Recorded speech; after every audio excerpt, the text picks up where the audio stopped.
Good morning. Thanks for your company this Tuesday, 13th of October. I'm Jessica Amir, a market analyst with Bell Direct.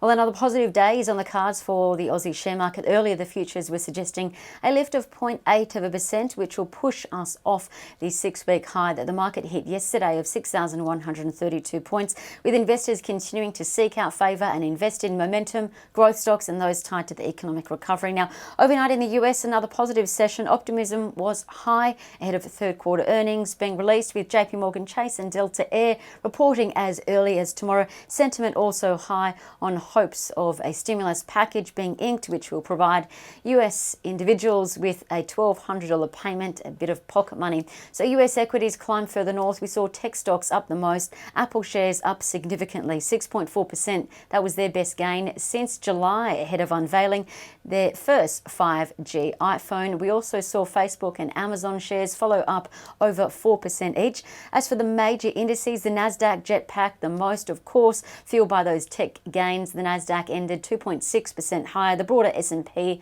500 up 1.6%. Now, what to watch today? A bit of profit taking you could expect on the commodity side of things, and the reason for that is because commodities fell further into the red overnight. Now, the oil price lost 3%. It's now at $39.53 US a barrel, as US production began to be restored after being shut off for some time with Hurricane Delta there wreaking havoc. The gold price has slipped from its 3-week high as investors continuing to favour the risk-on environment and invest into equities. Now, the gold price is currently at $1,927 US dollars an ounce, and the iron ore price is also lower as well. It's lost about 1.2% overnight. It's now at $124 US.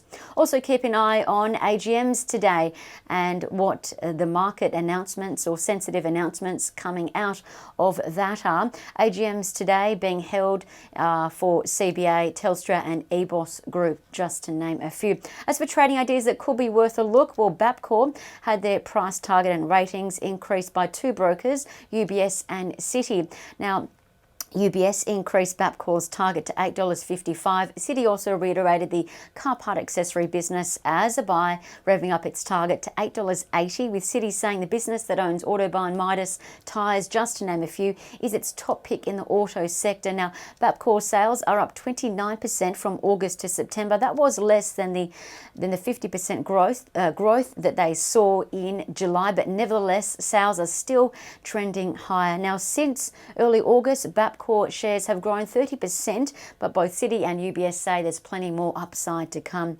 And secondly, ahead of ANZ reporting financial year results in 2 weeks' time, Bell Potter upgraded the Big Four bank with a $20.50 target, reiterating it as a buy. Now, Bell Potter expects statutory profit to come in at $3.85 billion. The market is expecting $3.7 billion profit, right on the nose, and a final div of 40 cents is expected. The market's expecting a final dividend of 39 cents. Now, the reason for the upgrade by Bell Potter, ANZ has seen an improved second half, roughly due to stable and strong volume growth. Now, that's made up of home loans and deposits, offsetting the weaker margins from lower interest rates. Lastly, keep an eye on 3 stocks: Alliance Aviation, AQZ, Envision, Medical Devices, EMV, and Catapult Group, CAT, all showing bullish charting signals according to Trading Central.